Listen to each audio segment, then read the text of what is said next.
Our next guest is a reality TV star turned wisdom imparter who has just released the 1000th episode of his smash hit podcast. Modern Wisdom continues every week and has been listened to over 1 billion times. So listen to this interview bliss with the never miss Chris Williamson. All right, Chris Williamson is on the air right now. My wife won't know what to do with herself. Oh my goodness! I've told you about the chat we had yesterday. Yeah, there was a full-on domestic. It was interesting. Yeah, of you using a pejorative. A pejorative, but it wasn't, but not in a pejorative way. Yeah. In a sort of modern Warm verbiage. way.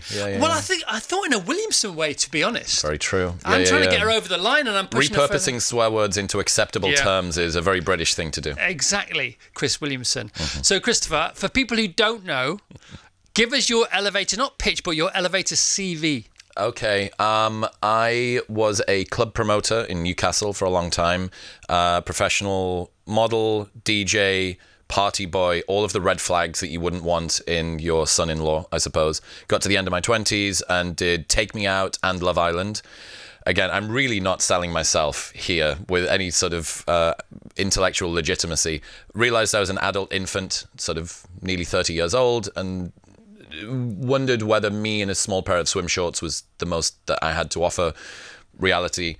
So started a podcast in 2018, and we are now 1,002 episodes in. Round of applause. Come on, 1,002. Open that door. I mean, hello.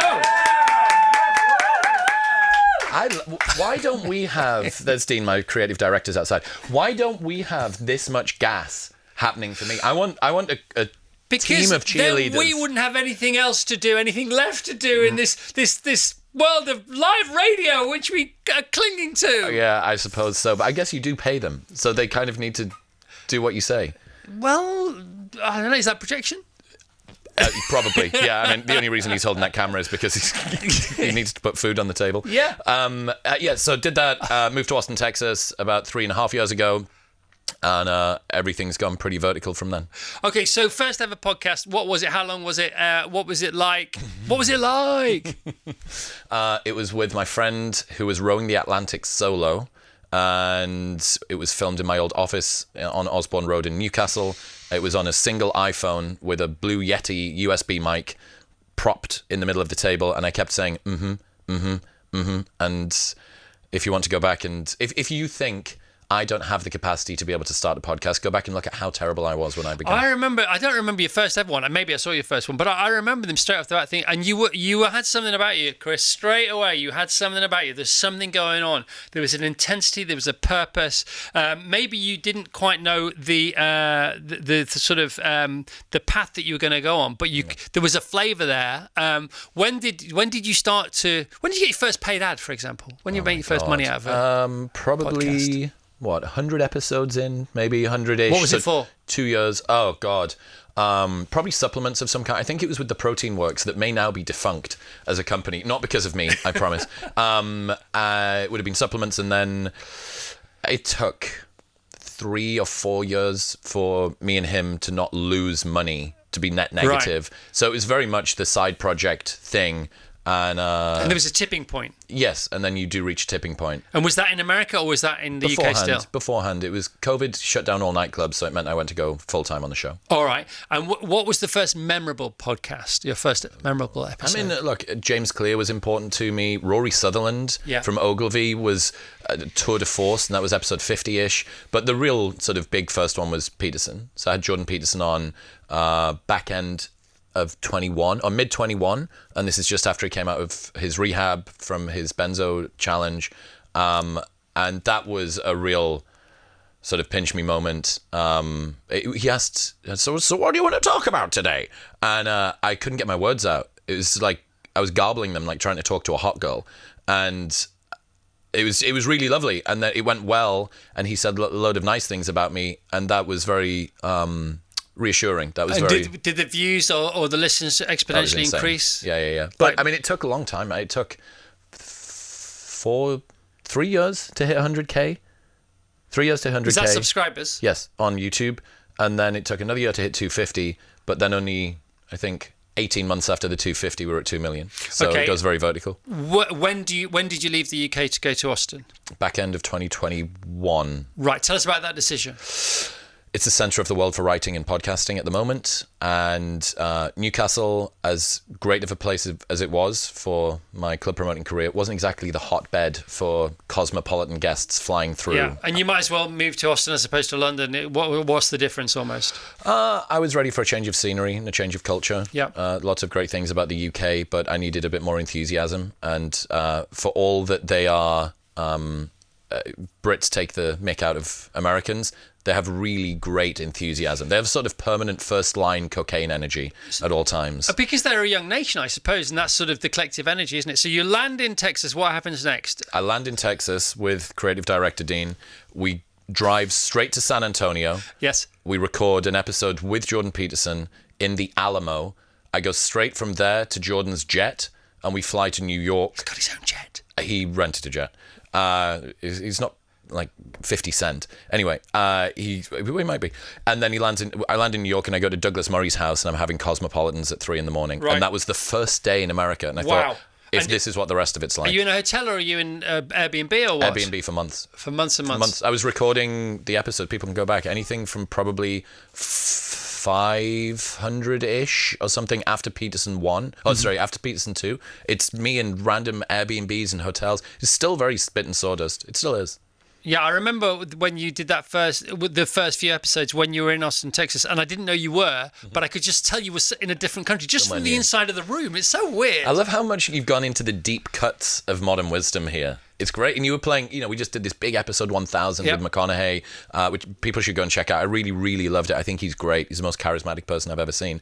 But you chose stuff from 999. You chose stuff that was just me. Yeah. I thought that was really cute. Well, no, I didn't really choose it because we listened to all your podcasts anyway, so it was just the next one. I'm not up to 1002. You do allude to the fact that recently in London, you've recorded 5 big ones. 9 big ones. Oh yeah, you mentioned 5 particularly, or okay. So we did in the space of a week, a couple of weeks ago. I did Sam Sulek, who's a fitness influencer, Chris Bumstead, who is 6-time Mr. Olympia. Yeah. Konstantin Kissin from Trigonometry, Bugsy Malone, which completely blew my head off. That guy is... How come? Rapper, ex-gang member from Manchester, who is now starring in 2 Guy Ritchie movies and speaks like a genuine philosopher. Wonderful, fascinating human. Had him on, had Alain de Botton back on again, had Peter Crouch on. So we ran the full gamut from rappers to strikers. Did you go on Crouchy's podcast? Was it? No, not yet, but maybe. All right, cool, man, cool. All right, so from episode 999, give us a bit of flavour of like top 3 things. Okay. One of the things I'm particularly interested in at the moment is the difficulty of motivating men. So I think a lot of the time we point the finger at women and we say, hey, the hormones, and they say this thing, but they mean another thing, and it's confusing, and I can't decode what it is that they mean. But I think that guys have their own version of complexity too, and I think that's important to accept. And one of them is that men want to believe that they can be more, whilst not feeling that they're less if they don't achieve it. And this is true for everybody, but I think particularly for men, right? They want to aim high and feel supported. So they want a safety net which kind of also acts like a trampoline. So I know you can be more, but you don't need to be. And even if you don't make any more progress, I'm here by your side, right? It's this balance of security with aspiration. And I think that Venn diagram, like trying to hit the middle of that, is a real conflicting challenge, because some days guys just wake up and they're ready to crush the world, and other days they feel like they need a cuddle and a blanket. Yeah. And that is a challenge, and guys need to face the fact that that's complexity. And if you're somebody in a man's life, that's a tough one. Something else that I fell in love with, I think you played earlier on, is the embarrassment of taking pleasure in small things. And this is something I noticed in my life, that I felt like whatever I celebrated or was grateful for had to be big and grand, because if it was something small, if it was a really cool handshake or a great coffee or a cute dog that I saw on the street, it felt like that was a comment on the smallness of my life. Like, oh, you mustn't have much going on, how weak and feeble and minuscule is the impressiveness of your existence. But I think that's the wrong way to look at it, that if you demand it has to be this huge cathedral of stuff that's happening in order for me to feel any glimmer of pleasure, that's a kind of inefficiency. Whereas if you can say, wow, I really had a great conversation with Chris this morning. That was so fun. And the guys, when they met me at the front, and the coffee was actually all right. Just about. That feels like efficiency. It feels like you're getting a lot out of not a lot. Yeah, because you talk about that, and you talk about that small pleasures is efficient joy. Yes. And efficient joy leaves you loads of juice for everything else, but then you feel so fulfilled anyway, you don't need to expand that juice, and all you end up doing then is filling your tanks, and then you put the dipstick in everyone and go, yep, still full. Yep. And the feeling of it still feeling full is enough, and that becomes the new thing, and that's not that difficult to maintain, and it's easy to keep something than have to get something. Yeah. No, I think one of the big challenges is people feel shame around pleasure in small things, and it's already hard enough, right? You've got this weird negativity bias that tries to keep you alive by being Teflon for good thoughts and Velcro for bad thoughts. And gosh, after you've done all of that, if some emergent bit of pleasure does come up, for you to then tell yourself, oh, that doesn't count, that's not big enough at all. You think you're really making this harder than it needs to be. So are you there? I'm trying. I really am trying. There's this wonderful idea from Rick Hansen, a neuroscientist, called HEAL, the HEAL framework. Have, enrich, absorb, and then link, which is optional. So you have an enjoyable experience, you enrich it by noticing. So great experience right now. Looking into each other's eyes. It's been exciting. We've been flirting with each other on the internet for ages. I'm here. And you feel it sort of come down. It's a part of your body. And this is the neuroscience of happiness. This is actually how this stuff works. Yeah. It's like, okay, I'm going to feel it, as opposed to what most people do, which is the thing occurs and they're already looking over the shoulder of the present moment, trying to see what comes next. Yeah, exactly. Gosh, and that's such a shame. But even with that, trying to remove the judgment of that too, and saying that's also a part of the human system. I can love that as well, but I like trying to walk into a breeze. You go, I just need to lean in a little bit more, and if I lean in against it, then it's gonna alleviate some of that. I'm going to be liberated from some of the, like shooting a sniper rifle or whatever. It always shoots left. Okay, so I'll just realize that I have to compensate somewhat. Just trim the sails a little bit. It's so interesting because when your name was brought up in our Thursday guest meet, we have, after the show on a Thursday, we run through potential guests, this and the other, and ever since your name was mentioned, and it was a hell yeah from all of us, we've just all been looking forward to this moment, which is great anyway, isn't it? All that's good, isn't it? That's why it's important to make some plans. Doesn't matter if they come to fruition or not, but if they're plans with the right intentions, just makes you feel better. The better you feel, the better decisions you make. The better decisions you make, the better you feel. The better decisions you make, and you once again you get to that full tank of joy. How do you do this on a morning at this pace for 3.5 hours I just think about you lot in the poor podcasting world, because you climb such high mountains with all those podcasts. I just draw from that. I get to do it at a normal time. What? I get to do it at 2 in the afternoon. I know, but honestly, it's live, it's collective. We get the energy of the people. Yeah, for sure. The class behind the glass, everybody texting in or WhatsApping in or whatever. It's very good, man. Cool. I did podcasts for a while. And they are technically easier than this, but I found them more difficult. It's just not the language I speak, Oh, that's interesting. Yeah. No, for me, it's the medium of choice. But I guess it's what you're trained in. But no, you're totally right. Anticipation is kind of the bullseye of dopamine. Dopamine, in terms of pleasure, is this thing that I've been waiting for was a tiny bit better than I expected. That's sort of what you want. So we made a joke about the low expectations thing earlier on, but that's really it, right? That's kind of the bullseye of it.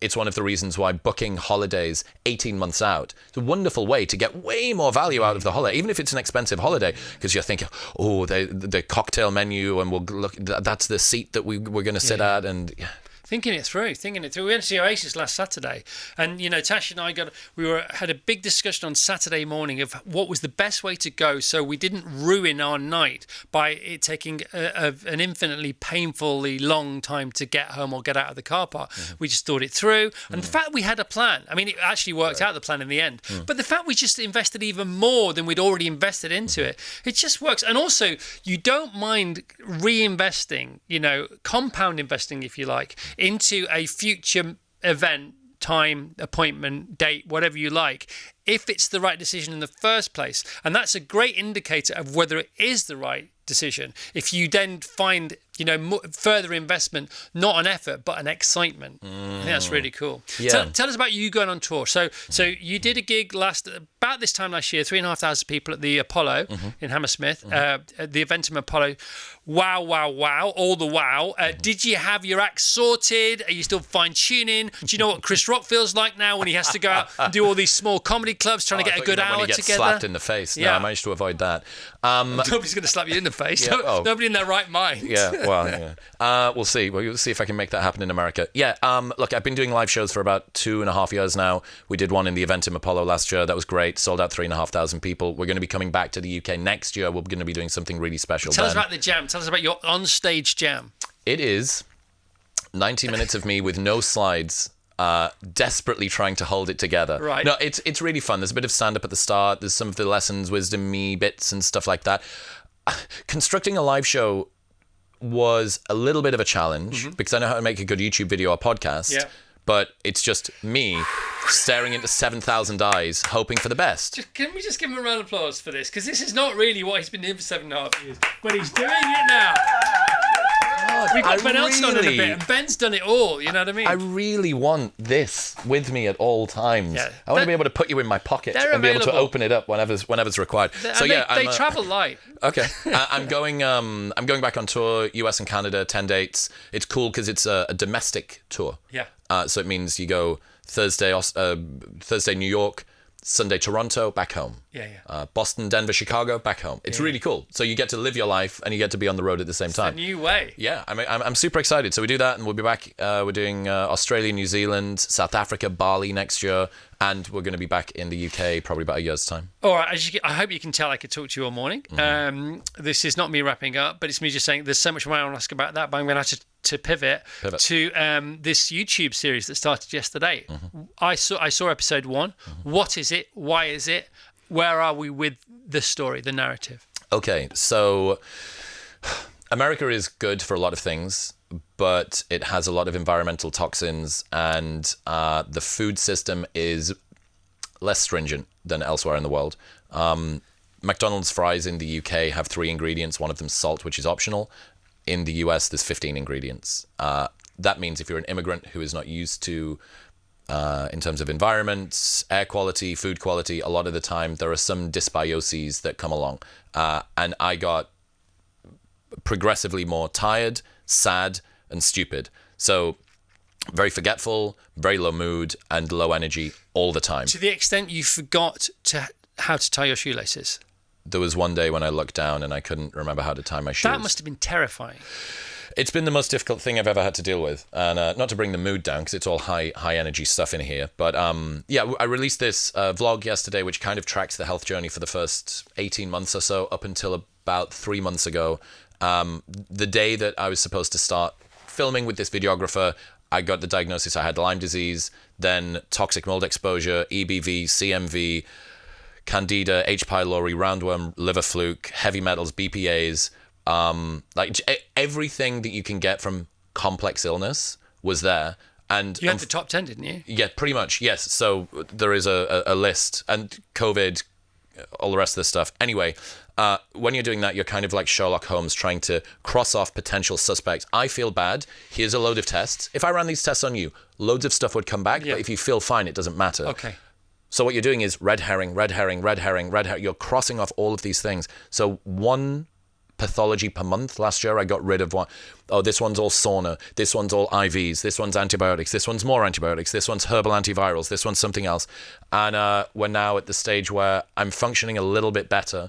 But yeah, we released the first version of the vlog on the Chris Williamson YouTube channel yesterday. And I think it's really resonated. A lot of people that are silently struggling with complex illness, chronic fatigue, they felt seen by having somebody that kind of tracked the journey and explained, I think, with appropriate reverence and delicacy, the challenge and the difficulty that it feels like to go through that. You're going to see Tony Robinson tomorrow. Yeah, I'm flying. What a laugh! Tomorrow. Tell us about that. So I had him on the show at the start of the year. People should go check that episode out as well. One with Tony Robinson. Tony Robbins was Wonderful. And Tony Robinson. No, not yet. He gets a mention in Ben Elton's book. Does he Blackadder. really? Of course he does. Blackadder. I was in the gym with Stephen Fry. Not with Stephen Fry, Yeah. but he was training the other day in the gym that I was in. No, he looks so well. He was in a couple of weeks ago. He looks great. Getting after it. Come on. Tony Robbins on the show at the start of the year, and I'm going to go and see him in Anaheim, walk the fire, do all the things. Is it an arena thing that's going on? I think so. It'll be a big stadium. And have you been to his house? Yes, went to his house. Is this the one on Bali? Is it Bali? No, I went to the one in Florida. He's got he has an island, doesn't he? All of them have got islands. Yeah, well, I mean, you've got to be careful bringing up the islands. You've got to get your islands.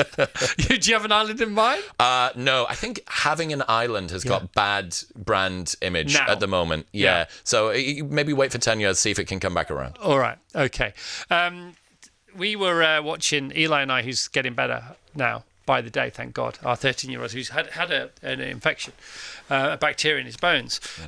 We were watching Austin Powers at the weekend, Gold member, and you just think about Austin Powers as like it's a fun movie, but there's quite a lot of, that sometimes there's those movies where they go, well, there's a joke for the kids and there's a joke for the parents, and it works on both levels. This is pretty much just the parent level. I forgot that. Oh, it went over his head? Oh, no, not over his head. Not over his head. Oh, right. Into his head and like, Dad, Saturday morning. Anyway, that's for another day. So when are you back home? I fly back to the US tomorrow. I'm at the Beverage Forum tomorrow with Newtonic, which is the energy drink thing that we do. So I'm there tomorrow giving a keynote, and then I fly pretty much straight from there, and I'm back into it. I love it. I know. What's happened to me? I've become this corporate bod. I get wheeled out. I feel like a K-pop Paul star. McCartney still does corporates. It's fine. Okay. Yeah, B2B. If he can do them, it's complete. Is that what it's called, B2B? No, I have no idea what it's called. I just get told where to go. Right, now listen, you were in this dodgy apartment that was full of mould. Correct. Do you have somewhere safe to live? I'm worried about you. No, I do now. Yeah. So okay? the house that I'm in now is only... Do you rent or are you... renting now, Yeah. but it's only 18 months old. It's had the most intense biological building testing done. It's good for me. I won't be moving for a while. It means that I'll be safe, and I can work on health, and I can hold the business together as well. How are you? I'm good, man. Are you I'm a 10? good. Honestly. Are you a 10 or an 8 or a 9 or what are you? 7. You're not allowed a 7. Okay. Well, unfortunately, I'm not going to lie to you. This is our No, first date. you can't have a 7. You're at 6 or an 8. You're not allowed. It's too easy. A 7's too easy. Think of a number 7. What did I say? Probably an 8 then, Yeah. if I can't pick that. See, I knew there was an 8 in there somewhere waiting to get out. Went down to a 3, back up to an 8. It's fine to go down to a 3 as long as you press 8 on the way back up. When were you last at 10? Ooh, probably just over 2 years ago, 2.5 years ago. How come? Health stuff. Health. Yeah. Look, it's trite to say it, but what is it? The well man has 1,000 wishes, the sick man only has one. And it's just front and center. It is so cliche to say, if you don't have your health, then you've got nothing. But as somebody who was basically made of rubber and magic for most of his 20s and would be up until 3 a.m. in Manchester, driving back to Newcastle, get in at 6 a.m., hit rush hour traffic, getting back over the Tyne Bridge, and just get up the next day and run it back for a decade. Falling asleep at 7 p.m., or not being able to remember how to tie your shoes, or not being able to deal with the smell of cut grass or standing water is it feels like a personal curse. It feels like it's really painful. It's like judgment in a way, cosmic judgment. Yeah, some karmic debt that I owe. Yeah, you talk about that. And one of the medical professionals on the first vlog that was on YouTube for the first time last night, she actually said a similar phrase. She said, we all have 1,000 problems until we only have one, and then it's just the one, or something like that. Yeah. No, it's true. So for the people that are fighting through any chronic complex illness stuff at the moment, it is... I really hope that it makes them feel more seen. So you got 9 pods in the bag. Oh, I've got way more than that. Way more. I'm doing 3 today after this. I'm doing 3 today after this, back to back. And then I'm coming back tonight to do Piers Morgan. I'm in this building again later on today. I'm sorry, I apologise. Yeah, no, I love it. We were talking about this earlier on. Yeah. Piers is on floor, I don't know, 3 or 4 or something. 2. This is the penthouse. Yeah, you know what I mean? Look at that for a way view. Check it high. out. It's beautiful. Smell the roses. Look at the view. No, yeah, 70 miles. Who could have ever thought that you would have climbed so high? I know, and you're holding your hand. Yeah, it's beautiful. But am I pulling you up, or what's going on? We're together, compatriots here. Yeah, I can see it's in a Thelma and Louise situation, straight off the cliff. Oh, what about the scene in Titanic where Leo lifts... Theo, I think. Theo, whatever. It's early for me. It's early Theo for me. DiCaprio. Guys, Theo DiCaprio Listen, and Tony Robinson. If one of us has Imagine if Tony Robinson did a stadium show like Tony Robbins. He should. He should do it. That'd be brilliant. If one of us has to hold the other aloft, can you do the whole thing, please? Sure, that's fine. Thank you very much indeed.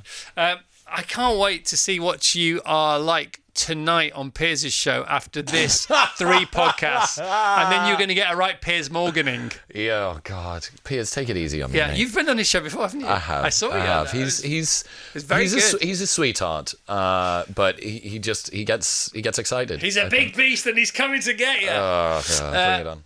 We're way over time. It's great to see you, man. I appreciate you, mate. Thank you so much for all the support. I know you've been shouting the show out for a long time. You've been saying Modern Wisdom's a show people should listen to, and every time it happens, my dad gets excited. Oh, that's nice. What's your dad's name? Kevin. Morning, Kev. Where is he? He'll be in Stockton-on-Tees. All right. Morning, Kevin. Big ball, Kevins. Thank you, Chris Williamson. Modern Wisdom still rocking. He's on tour, but you're going to have to go to the States to see him. I did it, Dad. Did you do it for Dad? A little bit. I don't know. Virgin Radio.